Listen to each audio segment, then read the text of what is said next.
In this video, we're going to be doing logic. Now, logic is split into two sections, theory, and the other one is your logic flow chart, which you always get in the past exam paper. This is called a flow chart. Obviously, you need to do these questions that may seem difficult. I'll show you a technique. First, let's go to the theory. Starting logic theory. Which of the following best describes an interpreter? Anytime you get this question, you need to find the best.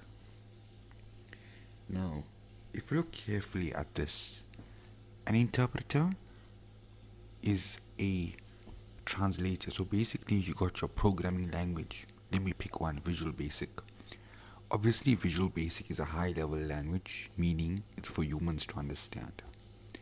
Machines, however, on the other hand, are very, very dumb, stupid, so they can't understand our language. You need to get something to translate this to the language machines can understand, computers can understand. This is called machine language. This is the only language computers understand. To convert our high level language to a machine language, we can use two options: interpreter and a compiler. We're going with a compiler just now, but to discuss it right now. Interpreter. So you know when you code in your high level language, for example, using Visual Basic, you write your codes line by line. An interpreter line by line will execute it. It'll translate it line by line to the machine. Compiler, on the other hand, will do it one time when all your program is done and dusted. So you completed 100 lines of code, then the compiler will translate everything, sends it to a machine. Interpreter, however, is very, very quick. Line, as you do it, when you complete one line, it'll send it to the program machine. Do the second line, sends it to the program machine. So you see the difference? So over here, I'm leaning against two answers.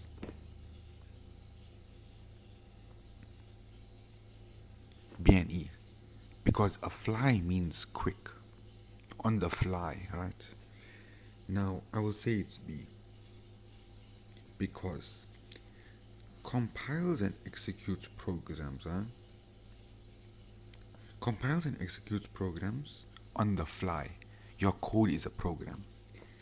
It won't be D, because here it says it converts algorithms into computer programs. That's 100% false. Its output is not computer programs, it's a machine level language.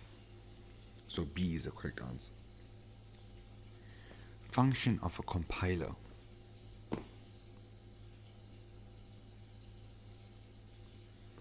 It converts humans' instructions, which are your code. Your code is instructions. Okay?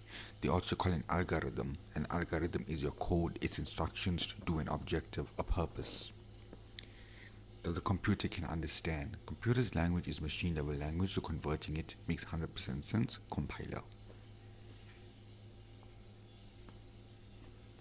Speak of the devil. What is the computer language that it understands? Always, there's only one language computers can understand: machine level language. The principles that guide the spelling and grammar of a programming language, which is your code, is always and will always be syntax, right? How you spell your code or whatever.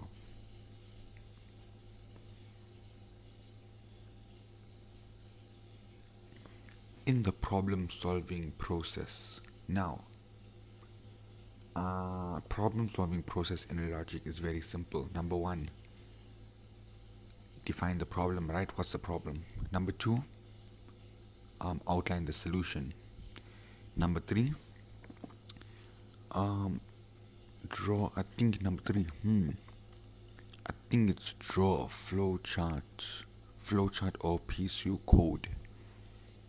And then number four is testing it. Number five is coding that test chart, flowchart or PSU code. And number six is I think it's evaluate documentation or something. Okay, so to be honest, I actually forgot about it. So what you do, go to the logic notes and see the problem solving process. I think what I said is 100% correct, but I'm not sure. But I'll tell you I'm not sure. So just double check that. Because I never I forgot to see that thing, was it? But now I'm recording the video, so yeah. But I know what this answer is because in my second step I told you outlining the solution. When you outline the solution, you need to know what to do to solve the problem. You have to. That's your thing. What to do to solve the problem. That's outlining the solution. That's second step. So, number 2. Second step. 45. B, correct. What is a set of precise steps tasks perform in order which to carry it out? I just told you that. That's an algorithm.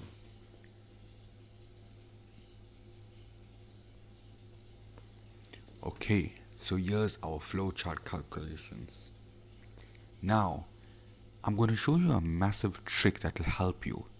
And what I need you to do is to listen by opening your eyes, to hear by opening your mouth, and to sense by looking to space. Because right now this technique will carry you right up to matric. For seriously, teachers should always say that, but when you come to matric, we all flopped up. Anyway, not the point. Before I even start looking at the questions, I need to dry run my flowchart. Now, what I mean by dry run, oh, fancy word. Dry run is in your notes. Dry run means when you do a flowchart or when you do some process, you need to test it. You need to physically do what's supposed to be done and get your results. Testing it, right? Dry run. We need to do this flowchart. I'm not even going to look at the questions. I'm going to do it fully, the flowchart. Alright, now just give me 5 seconds. My pen dropped. I have got my pen. So now let's do the flowchart without looking at the questions. You need to do this, by the way. That's my trick. Okay, so the first thing you need to understand is how many variables we're working with. What are variables? Num is one variable. Sum is another variable. Counter is another variable. Num we counted, sum we counted, counter we counted. So obviously we don't repeat, right? We know we got a sum variable, a count variable, and a num variable, right? So the process I'm going to use is called Rollo. Now, where did I get this name? I've just created it. You will use it. Rollo. It does in rows. Put number first step. Put the variables in rows. Num. Sum.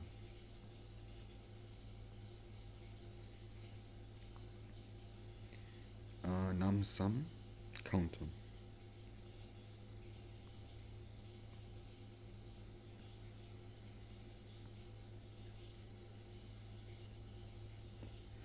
Alright, now you can do your table however you want it.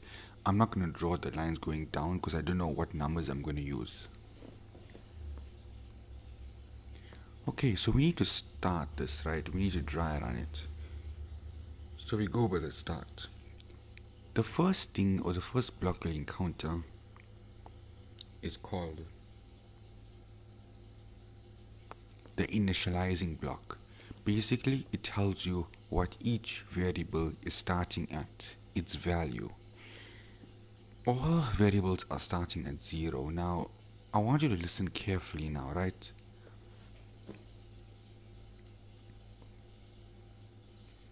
When I'm filling my first information on the table, I need to put those initialized values, but also I can't put initialized value if it's changing in my first iteration. Okay, what's an iteration?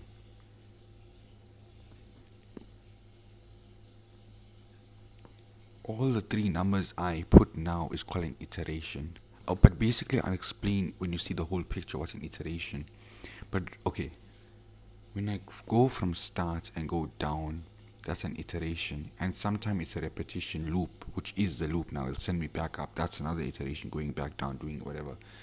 But you'll see what I'm doing now, okay? I know that num is going to change. Okay. num.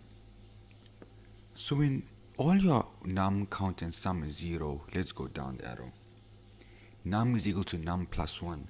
Right now num is 0. So num plus 1, 0 plus 1 is 1, so num is 1. Sum will always be 0 now. Well, it'll be 0 because that's the initialized value. That's one iteration, one loop. Now, the reason why num is not set as an initialized value is because when I dry run this, when I went from up to down, my num changed. So it was 0, you can write it over here first, all like zeros, and then like when num changed, you can erase it and put 1. But I just did it in advance, whatever you're comfortable with. Now, what happens now? After this arrow, remember, I'm following arrows. Is num even now? I'm following arrows. The next one is num even. This is a decision block. Is num even? 1. Is num even? You look at your updated num figure. No. Go back to it. Now we're doing the second iteration, second repetition. When you go back to it, it's num plus 1. You use always your updated. So 1 plus 1 is 2, so num is 2. This will be still 0. This will be still 0. Is num even now? Yes. So actually, I can't put 0 now because I know it's going to change. So is num even? Now I can go to that block. Yes. Sum is equals to sum plus num.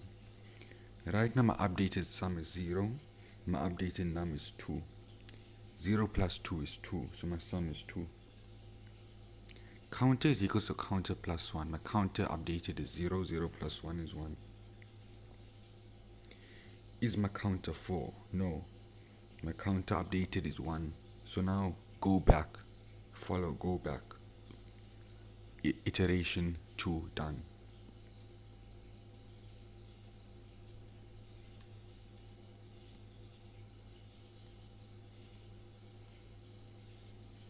Now I'm on my third iteration. Num plus 1. Now my updated num is 2. 2 plus 1 is 3. Is num even? No. So I have to go back. But obviously in this iteration, I never changed my sum and counter. So it remains at 2, remains at 1. 1 second.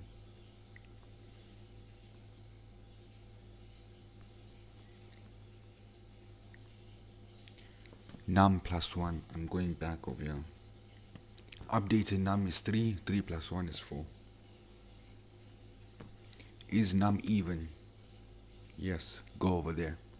Sum is equal to sum plus num. Updated sum is 2 plus updated num is 6. 2 plus 4 is 6. Counter is equal to counter plus 1. My updated counter 1. 1 plus 1 is 2. My fourth iteration, repetition, is done. Loop is done.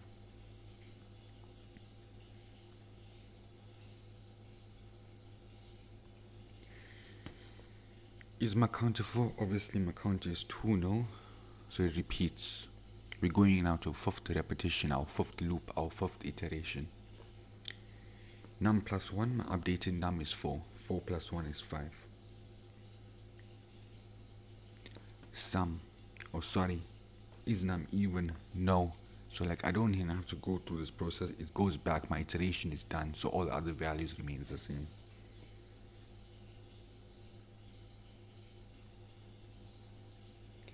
I'm now on my sixth iteration.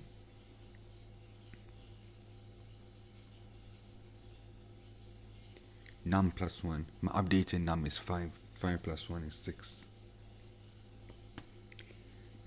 Is num even? Yes. Sum is equal to sum plus num. 6 plus updated 6. 6, 6, 12. Counter plus 1. 2 plus 1 is 3. Is my counter 4? No. So we go back.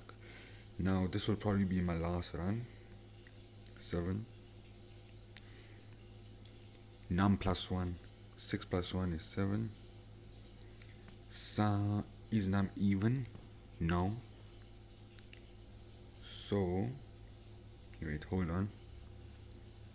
7. So you have to actually go back, to be honest with you. I actually have to go back. So this will remain at 12. This will remain at 3. Okay, so my 8th iteration will probably be the one, right? It'll probably be the one. Where do I write it now, man? Gotta write it over here. So now we go back because the counter is still 3. Num plus 1. 7 plus 1 is 8. Is a num even? Yes. Sum is equal to sum plus num. Sum plus num. So this will always be num, yeah? So sum plus num. So 12 plus 8. That's 20.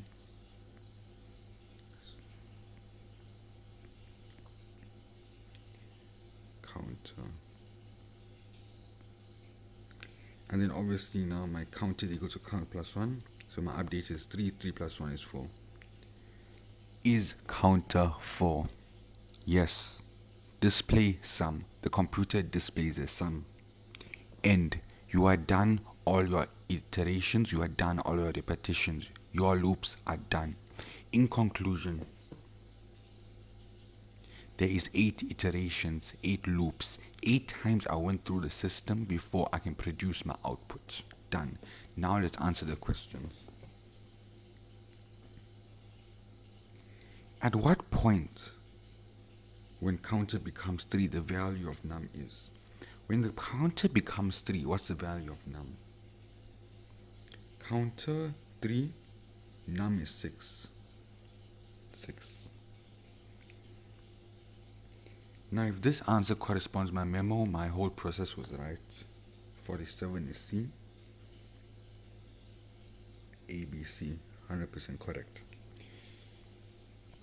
The flow chart displays a sum of. Now your output, what is your output? Okay. Your output was all these sums here. Okay, so your output, your final sum figure is 8. Is 20. Your final is 20. So what did you sum up to get 20? I'll show you a technique, right? I want to look at all the numbers that went through this over here, where your sum actually worked. It was all the odd numbers. Do you understand what I'm trying to say? Our final thing, what we're doing, is very simple. We're working out the sum of some numbers. We know it's going to be odd. We know it's going to be even, because the sum only summed when it's even. So it's very easy. What is 2 plus 4? 6. What is 6 plus 6? 12. What is 12 plus 8? 20. And the sum is 20. So all you did was summed all the even numbers in your num. 2, 4, 6, and 8. That'll give you 20.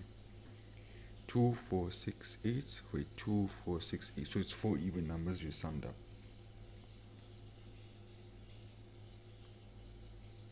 E for the 8. Correct.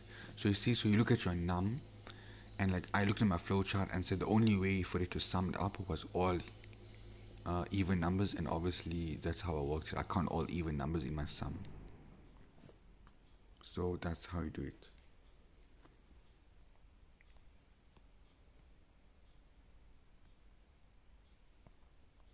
Now the output of my flowchart was all these outputs, right?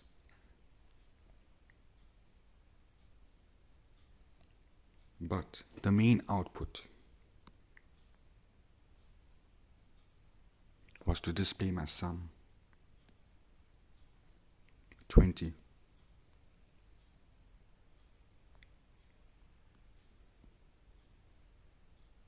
That's correct. At the point when the counter becomes 4, the overall loop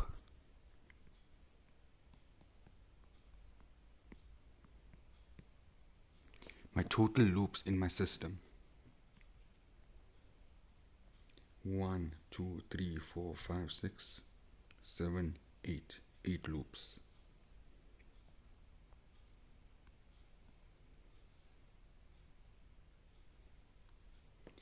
And that's how you dry run a flowchart. Good luck.